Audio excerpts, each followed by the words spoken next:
नमस्कार। चौपाल कार्यक्रम में आप सभी किसान भाई बहनों का हार्दिक स्वागत है। किसान भाइयों, जैसा कि आप जानते हैं कि कृषि का व्यवसाय एक लाभ का व्यवसाय निरंतर बनता जा रहा है, इसमें किसी को संदेह नहीं करना चाहिए। लेकिन इस कामयाबी को बनाए रखने के लिए ज़रूर है कि हमारे किसान भाइयों तक नई नई तकनीकी जानकारी पहुँचे, अच्छे उत्पादन के गुण पहुँचे, कृषि वैज्ञानिक सलाह समय समय पर पहुँचे। हम चौपाल कार्यक्रम के माध्यम से किसानों को आमंत्रित करते हैं, कृषि विशेषज्ञों को बुलाते हैं, उनके माध्यम से आपको और जो आमंत्रित किसान हैं उनके विचार हम जानते हैं, उनकी बात हम सुनते हैं, फिर उनके जो कोई समस्या उसका समाधान भी यहीं हम कराते हैं। तो आज का जो हमारा विषय है कृषि में सामयिक सलाह है। हमारे पास जो उपलब्ध विशेषज्ञ हैं उनका मैं परिचय करा दूं।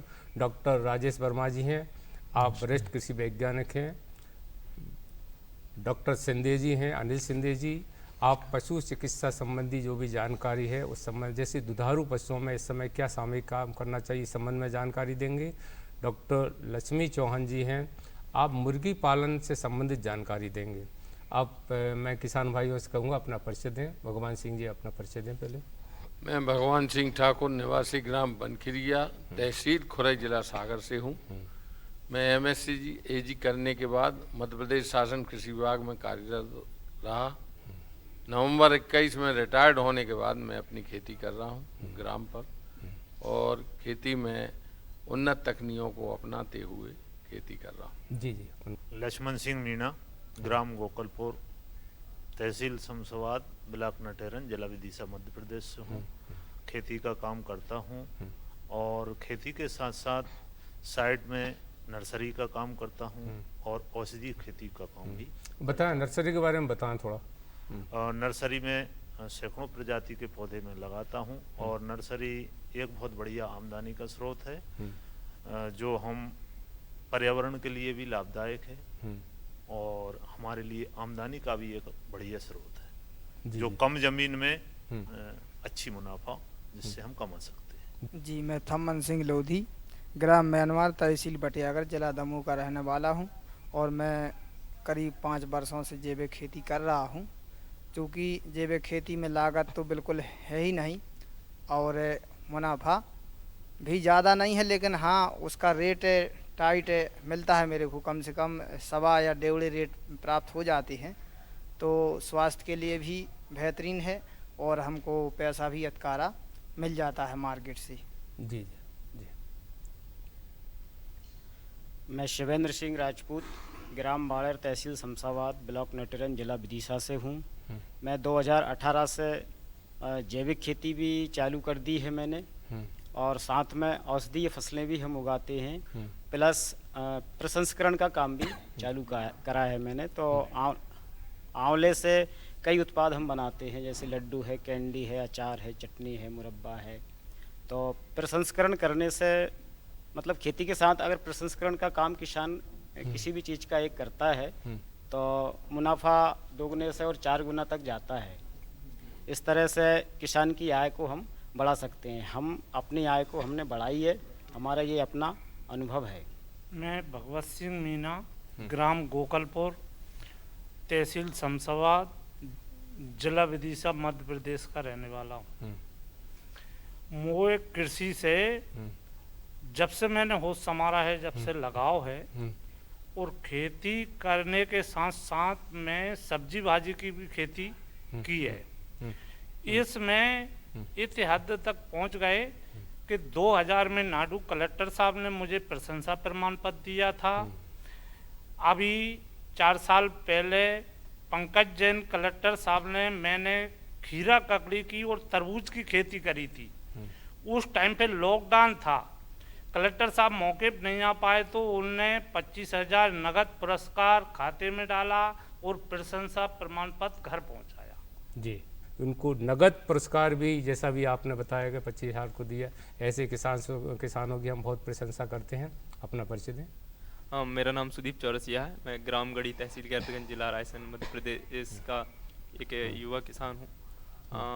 मैंने बीएससी फिजिक्स, केमिस्ट्री, मैथमेटिक्स से किया हुआ है।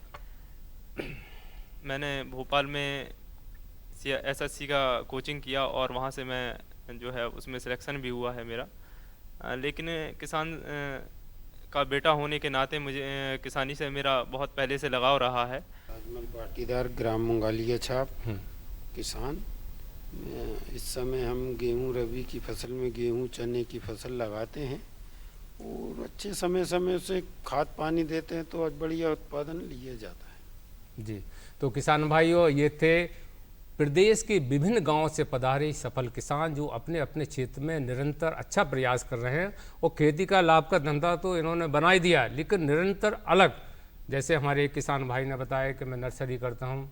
एक किसान भाई हमारे बीच में ऐसे बैठे हैं जो फूड प्रोसेसिंग करते हैं।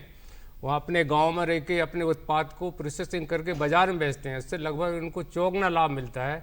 ऐसे बहुत सारे किसान हैं। एक किसान अभी हमको बताया कि कलेक्टर ने स्वयं जाके, जिला कलेक्टर ने उनको प्रशंसा पत्र दिया, तो इससे प्रोत्साहन मिलता है हमारे किसान भाइयों को। किसान अच्छा करते हैं। ऐसे हमारे प्रदेश में अनेक सफल किसान हैं।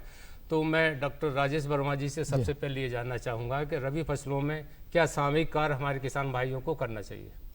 किसान भाई, जैसे आप सभी जानते हैं कि ये जो टाइम है बोनी का समय है। इस समय कुछ जगह पे जहाँ पर जो रेनफेड एरिया है, जो मतलब जो मिट्टी की जो नमी के हिसाब से जहाँ बोनी की जाती है, वहाँ तो बोनी हो चुकी है और उस समय फसल भी निकल आई है। और परंतु जहाँ पर सिंचित क्षेत्र है, जहाँ पर पलेवा और ये सब चल रहे हैं, तो वहाँ पर अभी बोनी की तैयारी किसान भाई कर रहे हैं। और ये वो समय होता है कि जब पूरी रबी की भविष्य जो है इसी समय वो मतलब तय होता है। यानी कि सबसे मूल चीज़ होती है कि हमें जो बीज है उसका उपचार हम कैसे करें, क्योंकि बीज उपचार करेंगे तो उससे बीमारियां हैं, कीड़ों का प्रकोप है, ये सब कम होता है। दूसरा कि जो सॉइल हेल्थ कार्ड आपको जो मिले हुए हैं, उसकी उर्वरकता के हिसाब से आपने पोषण तत्व हमको कितने देना है, नहीं देना है, उसका हमको अभी तय कर लिए हैं और उस हिसाब से आपने खाद का भी संचय कर लिया होगा। साथ ही साथ वो किसान जो जैविकता की तरफ जाते हैं, जो कि जो रासायनिक उर्वरक हैं और जो अपने जैविक जो उर्वरक हैं, इनका मिश्रण करके या फिर पूरी जैविकता की तरफ जाते हैं, तो वो भी डिसाइड करने का ये बहुत अच्छा समय होता है। तो ये जो टाइम है जो है किस समय बोया जाए, अभी यहाँ पर ये भ्रांति आती है, जैसे अब मौसम भी इस तरह से होता है कि नवंबर में अभी 4 दिन पहले बहुत गर्मी पड़ रही थी और यहाँ पर ये होता है कि गेहूं की हम बोनी कब करें, इस समय के भी लोगों का विचार आता है, क्योंकि तापमान अधिक होता है तो गेहूं कहते हैं कि वो भभक गया, उग नहीं पाया, ये सब चीज़ें समस्या आती है। तो यहाँ पर मैं किसान भाइयों को ये सलाह देता हूँ कि पहले जो पलेवा दे के जो बो रहे हैं, वो हमेशा ये होता है कि हम जब बतर अच्छी आ जाती है, मतलब भुरभुरी कहना चाहिए कि जब ट्रैक्टर चलाने में हल्की सी धूल सी उड़ती है, उस समय हम बोनते हैं जब टेम्परेचर जो है कम होता है। कम होने का मतलब 25-24 के आसपास जो टेम्परेचर रहता है, परंतु इस समय जो तापमान है वो करीब करीब 27, 28 और 30 के आसपास फ्लक्चुएट कर रहा है। तो यहाँ पर हम थोड़ा बतर ज़्यादा हो, मतलब थोड़ा सा खेत में नमी रहे, उस समय हम इसकी बोनी करेंगे। क्योंकि क्या होता है, जब बोनी करते हैं तो एक तरह से मिट्टी खुलती है और मॉइस्चर लॉस जल्दी होता है, तो वहाँ पर जर्मिनेशन पे असर पड़ता है। तो यदि नमी है खेत में और हमने बोनी किया हुआ है, तो हम क्या करेंगे, बोनी के टाइम को भी कंप्रोमाइज़ कर लेते हैं, बोनी समय पे हो जाती है और दूसरा जर्मिनेशन भी अच्छा हो जाता है और सीडलिंग पे उसका प्रतिकूल प्रभाव नहीं पड़ता है। तो यहाँ पर इसको कहना चाहिए, जो हमारे पास टेक्नोलॉजी है उसकी फाइन ट्यूनिंग इसको कहते हैं, कि टेम्परेचर ज़्यादा है तो बतर थोड़ी सी रहे तब हमको उसको बोना है, वो वाली कंडीशन पे नहीं आती है। दूसरी बात ये होती है कि हमको उर्वरक कि जो जैसे जो लोगों के हमेशा प्रश्न रहता है, तो आपने जो बखरनी के पहले तो जो उर्वरक डालने थे डाले, जहाँ पर हम गेहूं लगा रहे हैं वहाँ पर अक्सर ये होता है कि जो सिंचित है, जैसे हमारे पास 3 सिंचाई है, 4 सिंचाई है, उस हिसाब से हम यूरिया की डोज तय करते हैं, क्योंकि यूरिया हमको आगे भी देना होता है। तो यहाँ पर हमको ये तय करना, यदि हम 4 सिंचाई दे सकते हैं तो यूरिया की हमको स्प्लिट डोज बनानी होती है, 2 सिंचाई दे सकते हैं तो 2 डोज बनानी होती है। तो ये हमको निर्णय अपनी जगह के हिसाब से अपने कितनी हम सिंचाई मतलब पलेवा के बाद सिंचाई दे सकते हैं, उस हिसाब से ये तय करने का समय होता है। तो ये चीज़ें हमको विशेष ध्यान रखनी पड़ती है। डॉक्टर साहब एक प्रश्न है। जी हाँ जी, ये रासायनिक उर्वरकों के साथ जो नैनो डीएपी लिक्विड फॉर्म में बांटा जा रहा है, जी हाँ। तो किसान भ्रमित है कि बीज उपचार नैनो डीएपी से करें या ना करें? जी, देखिए नैनो डीएपी जनरली फोलियर एप्लीकेशन के लिए रिकमेंडेड होता है। तो जो बीजोपचार की ज़रूरत पड़ती है इसमें जो गेहूं में, तो बीजोपचार हमको करना होता है या तो जिस एरिया में कटवर्म आ रहे हैं वहाँ के लिए इंसेक्टिसाइड से करते हैं, जहाँ डिजीज़ होती हैं जो जिसमें कि बाली काली पड़ जाती हैं उसके प्रकोप के लिए हमको बीजो तो फंजीसाइड और इंसेक्टिसाइड से ही करना रिकमेंडेड है। उसका जो नैनो यूरिया का आप फोलियर एप्लीकेशन कर सकते हैं बाद में, अगर मान लो असिंचित जगह है जहाँ पर हम पानी से थ्रू यूरिया नहीं दे सकते हैं, वहाँ नैनो का उपयोग हम कर सकते हैं। डॉक्टर अनिल सिंधे जी, जो किसान भाई जिनकी डेयरी हैं और दुधारू पशु हैं और शीत ऋतु प्रारंभ हो गई है, तो ऐसे समय बड़ी समस्या होती है आवास की, आहार की, तो क्या आप सलाह देना चाहेंगे? देखिए अभी शीत ऋतु चालू हो रहा है, सर्दी ठंड बढ़ रही है, तो इस समय हमारे किसानों को ये बात का ध्यान देना चाहिए कि जो पशु का बाड़ा है उसको तिरपाल या पॉलिथीन से ढक देना चाहिए ताकि ठंडी हवा अंदर ना रहे। साथ ही साथ में रात के समय में या फिर सुबह के समय में जब ठंडी ज़्यादा बढ़ जाती है तो उस समय कहीं अलाव वगैरह जलाए ताकि अंदर जो है गर्मी बनाए रखे। अगर छोटे बछड़े हैं उनको भी अपन बोरी से वगैरह ढक सकते हैं ताकि उनको गर्मी महसूस हो सके। तो इस प्रकार हमको विशेषतः ठंड का ध्यान रखना चाहिए। और जब भी हम उनको पानी पिलाते हैं तो पानी का भी विशेषतः ध्यान रहे कि पानी ज़्यादा भी ठंडा ना रहे, थोड़ा कुनकुना पानी बनाकर हम अगर बछड़ों को पिलाएंगे तो निश्चित रूप से हम इस ठंड से का सामना कर सकते हैं। डॉक्टर लक्ष्मी जी चौहान, मुर्गी पालन से संबंधित आप जानकारी देना चाहेंगे? बताएं। जी, मुर्गी पालन एक बहुत ही उपयोगी व्यवसाय है और इस व्यवसाय को आप मुख्य व्यवसाय के रूप में अपना सकते हैं या अतिरिक्त आय का अतिरिक्त साधन के रूप में अपना सकते हैं। इस व्यवसाय की खासियत यह है कि आप इसे छोटे स्तर पे शुरू कर सकते हैं और इसके लिए इसे शुरू करने के लिए ज़्यादा पूंजी की ज़रूरत नहीं होती। छोटी पूंजी में कम पैसे में आप इस व्यवसाय को शुरू कर सकते हैं। शुरू करने के लिए आप आपके गांव में नज़दीकी जो कृषि विज्ञान केंद्र है वहां जाके संपर्क कर सकते हैं। वहां से आप चूजे प्राप्त कर सकते हैं और उन चूज़ों का रखरखाव कैसे करना चाहिए उसके लिए आप वहां से प्रशिक्षण ले सकते हैं। इस तरह से आप मुर्गी पालन व्यवसाय शुरू कर सकते हैं। और जैसे कि गांव में अधिकतर पारंपरिक तरीके से तो व्यवसाय करते ही हैं, अगर आप आधुनिक एवं वैज्ञानिक ढंग से इस व्यवसाय को करना शुरू करते हैं तो आप निश्चित रूप से आपको फ़ायदा होगा। जैसे कि कई किसान भैया कई तरह की परेशानियों का सामना करते हैं, जैसे कि उन्हें टीकाकरण की जानकारी नहीं होती है कि टीकाकरण करना चाहिए या नहीं करना चाहिए, तो टीकाकरण जरूर करें। और जैसे कि गांव में छोटे स्तर पे शुरू करते हैं तो खुले में छोड़ देते हैं, तो वो भी एक फ़ायदे की चीज़ होती है कि उसमें मुर्गियाँ वहीं बाहर जो मिलता है खेतों में जो मिलता है वो खा लेती हैं। पर अगर आपको और फ़ायदा चाहिए हम इन मुर्गियों से तो संतुलित आहार हम दे सकते हैं। संतुलित आहार के लिए भी आप प्रशिक्षण ले सकते हैं। और एक छोटे तौर पे बताना चाहें तो संतुलित आहार बनाने के लिए एक ऊर्जा के स्रोत और प्रोटीन के स्रोत समावेश करना चाहिए। ऊर्जा के स्रोत 60 भाग ले सकते हैं और प्रोटीन के स्रोत 30 भाग ले सकते हैं। और कुछ मिनरल जो कि बाज़ार में उपलब्ध हैं हम वो मिलाकर इस मुर्गी का आहार संतुलित कर सकते हैं, जिससे कि आप मुर्गी से ज़्यादा लाभ ले सकते हैं। डॉक्टर सिंधे जी, जो दुधारू पशुओं के बारे में आवास के बारे में बताया, आहार कैसा देना चाहिए? जैसे एक गाय है, कितने लीटर पे कितना आहार देना चाहिए? हम जब दुधारू पशुओं की बात करते हैं, अगर हमको अच्छा उत्पादन लेना है तो उनका अच्छा आहार प्रबंधन होना चाहिए। अगर हमको पशुओं की बात कर रहे हैं, दुधारू पशुओं की, तो उनको संतुलित आहार लेना चाहिए।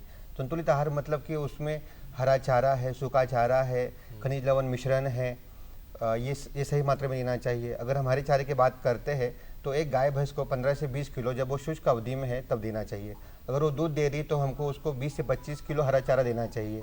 अगर हम सूखे चारे की बात करते हैं तो 5 से 6 किलो सूखा चारा एक गाय या एक भैंस को देना चाहिए।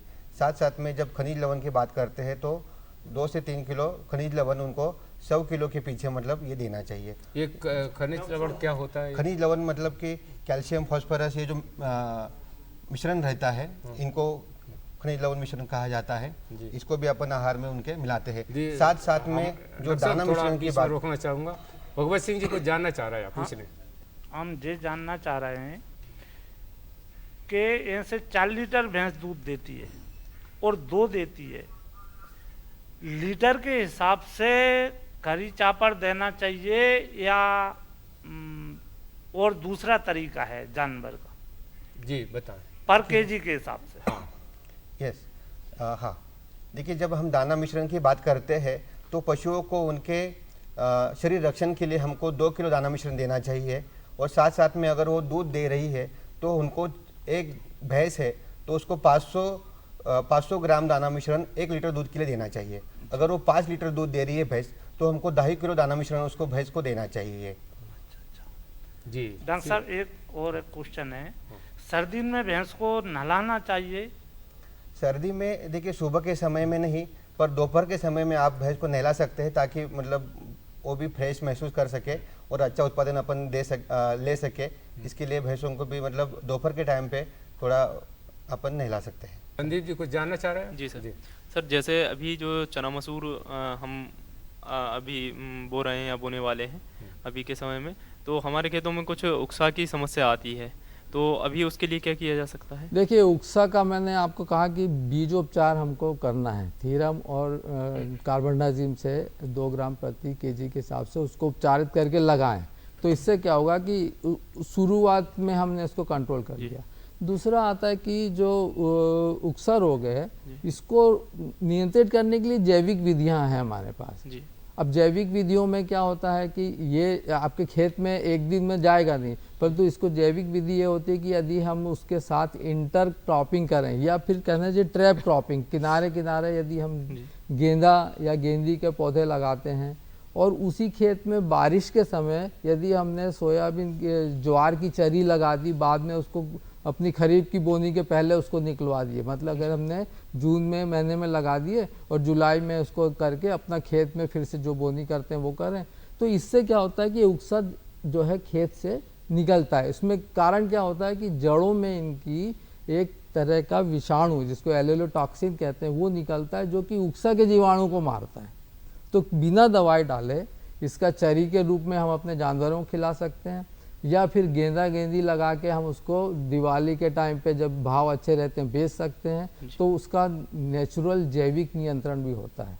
फिलहाल तो आपको बीजोपचार करके बोएं ताकि इसका प्रकोप नियंत्रण हो सके। आप लक्ष्मण सिंह जी आप कुछ जानना चाहते हैं? सर मैं जानना चाह रहा हूँ कि जैसे अश्वगंधा की खेती करते हैं हम लोग जी उसमें कभी कभी पौधे जल जाते हैं। जी पानी देने के बाद उसमें एक छोटा एरिया हाँ खत्म हो जाता है और धीरे धीरे वह लंबे क्षेत्र में चला जाता है, चारों तरफ को फैलता है और बढ़ता चला जाता है। इसके नियंत्रण के लिए कोई उपाय बताओ। देखिए जो भी हम एक्चुअली क्या होता है कि जब हम पानी देते हैं तो पानी देने का एक सीधा सिद्धांत है कि यदि टेम्परेचर हाई हो रहा है या लो हो रहा है, मतलब एक्सट्रीम कंडीशन यदि हो रही है, तो यदि ज़मीन की नमी स्तर बहुत कम हो गया हो, मतलब उसमें क्रैक्स आने शुरू हो गए हों या सूखने लगी हो और उसके बाद हम पानी देते हैं, तो एक तरह से सॉइल में जर्क लगता है, इन पौधों को जर्क लगता है। नमी बनी रहे उस समय, अब मतलब कहना चाहिए कि जब हमको है कि पौधे की जब पानी मांग रहा है उस समय यदि हम पानी देंगे तो ये स्थिति नहीं होती है। तो हमको पहली चीज़ ध्यान रखना है कि उसमें नमी का स्तर इतना नहीं गिरे कि पानी देने में एक सोंधी वाली स्मेल आए, है ना। अगर वो नहीं आ रही तो पौधों पे नुकसान नहीं होता, पहली चीज़। दूसरी चीज़ होती है जो आप कह रहे हैं, उसमें ये होता है कि कभी कभी इसमें डिजीज़ भी आती हैं, जैसे कॉलर रॉट है या दूसरी तरह की डिजीज़ होती हैं जो कि एक पैचेस में होती है फिर बाद में स्प्रेड करती हैं। तो वो स्थिति यदि होती तो उसको पहचानने का तरीका होता है कि जब हम पौधे को, जो सूखे गए हुए पौधे हैं उसको यदि हम किसी चीज़ से खोद के निकालें, उचकाने में तो टूट जाता है, किसी चीज़ से खोद के यदि निकालते हैं तो जो जड़ और इसके बीच का गलन हमको दिखाई देता है। तो वो यदि इस तरह से सूख रहे हैं पौधे, तब हम उसमें कार्बनडाजिम जो है उसका एक जो नेपसेक हमारा 5 लीटर का जो पंप होता है उसमें हम घोल बना लें 2 ग्राम 2.5 ग्राम प्रति लीटर के हिसाब से, और जहाँ पर सूख गया है वहाँ तो कुछ नहीं हो सकता है, उसके किनार की तरफ यदि हम उसकी ट्रेंचिंग करते हैं तो ये बीमारी फैलती नहीं है, फिर पूरे खेत में नहीं जाएगी। जो मर गए हैं उसको हम नहीं बचा पाते क्योंकि उसमें डिजीज आ चुकी है, तो उसको फैलाव से हम इस तरह से रोक सकते हैं। तो ये 2 चीज़ का यदि हम ध्यान रखेंगे तो आपको उससे फ़ायदा मिलेगा। जी। अश्वगंधा की खेती ये किसान करते हैं। हमारी टीम जब उस सिरोंज उस तरफ विदिशा जिले के दौरे पे गई थी, हमने देखा था, इनके गांव हम गए थे, तो ये किसान एक लगभग विदिशा से 100 किलोमीटर दूर गोकलपुर गांव है, वहाँ ये औषधि खेती करते हैं, वहाँ ये नर्सरी की खेती करते हैं। और आसपास के किसानों को इसके पहले कुछ दिनों पहले तक केवल वहाँ ज्वार और मक्का की खेती होती थी। वहाँ देख के हमारी टीम को भी अच्छा लगा। और ऐसे पूरे प्रदेश में अनेक किसान हैं जो खेती को लाभ का धंधा बना चुके हैं। मैं डॉक्टर लक्ष्मी जी से ये जानना चाहूँगा कि जो हमारे किसान भाई मुर्गी पालन का काम पहले से ही कर रहे हैं, फार्म के रूप में कर रहे हैं, आहार के लिए कुछ उन्हें मार्गदर्शन दो आप। जी, आहार संतुलित आहार देना चाहिए मुर्गियों को। संतुलित आहार देने के लिए उसके 2 मुख्य घटक होते हैं। ऊर्जा का स्रोत जैसे कि मक्का के साथ साथ खेती में ज्वार बाजरा होता है, वो भी दे सकते हैं।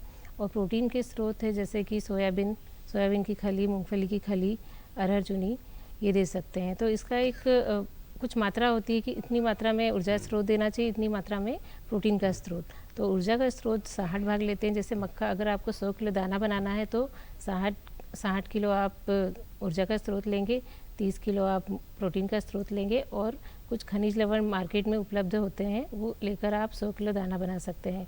इससे जो मुर्गी का जो मांस और अंडे में वृद्धि बराबर हो सकती है। शिवेंद्र सिंह जी, आप प्रसंस्करण के बारे में बताएं या कुछ जानना चाहें तो पूछें आप। प्रसंस्करण का कार्य तो मेरा बहुत बढ़िया चल रहा है सर। थोड़ी सी मार्केट में समस्या आ रही है, अभी शुरुआत है। नहीं, ये प्रसंस्करण क्या है, क्यों जरूरी है किसानों के लिए? जी सर, प्रसंस्करण से किसान अपने मुनाफे को डबल से 4 गुना तक ले जा सकता है। कैसे?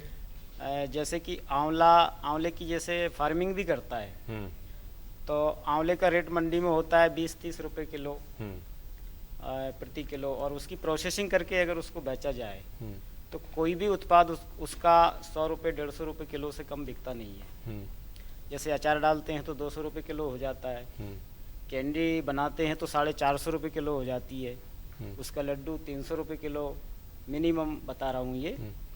तो प्रोसेसिंग में तो सर 3-4 गुना उसका रेट हो जाता है। इस तरह से किसान अपना एक्स्ट्रा मुनाफा कमा सकते हैं प्रोसेसिंग के द्वारा। डॉक्टर राजेश वर्मा जी, आपने आज हमारे किसान भाइयों को सामयिक जानकारी दी, बहुत बहुत धन्यवाद। डॉक्टर अनिल सिंधे जी, आपने भी बड़ी सामयिक जानकारी दी, खासतौर से दुधारू पशुओं के लिए बहुत बहुत धन्यवाद। डॉक्टर लक्ष्मी जी चौहान, आपने तो एक अतिरिक्त जानकारी दी, आपको भी बहुत धन्यवाद। आप सभी किसान भाइयों को बहुत बहुत धन्यवाद। प्रदेश के विभिन्न गांवों से आप पधारे, अपने विचार व्यक्त करें, आपको भी बहुत बहुत धन्यवाद। तो किसान भाइयों, चौपाल एक ऐसा मंच है जहां हमारे किसान और हमारे विशेषज्ञ अपने विचारों को साझा करते हैं और अपने मन की बात कहते हैं, ताकि और हमारे प्रदेश के किसान भी इनकी मन की बात से प्रेरणा लेते हैं और अच्छी खेती करते हैं। चाहे बात रबी फसलों की हो, या बात दुधारू पशुओं की हो, या बात फूड प्रोसेसिंग की, सब मन की बात जानते हैं और अपने गांव में जाकर उसका पालन करते हैं। आप सभी किसान भाई एक बार ताली बजा के हर्षध्वनि स्वागत करें। फिर मिलेंगे चौपाल कार्यक्रम में नई जानकारी के साथ, तब तक के लिए नमस्कार।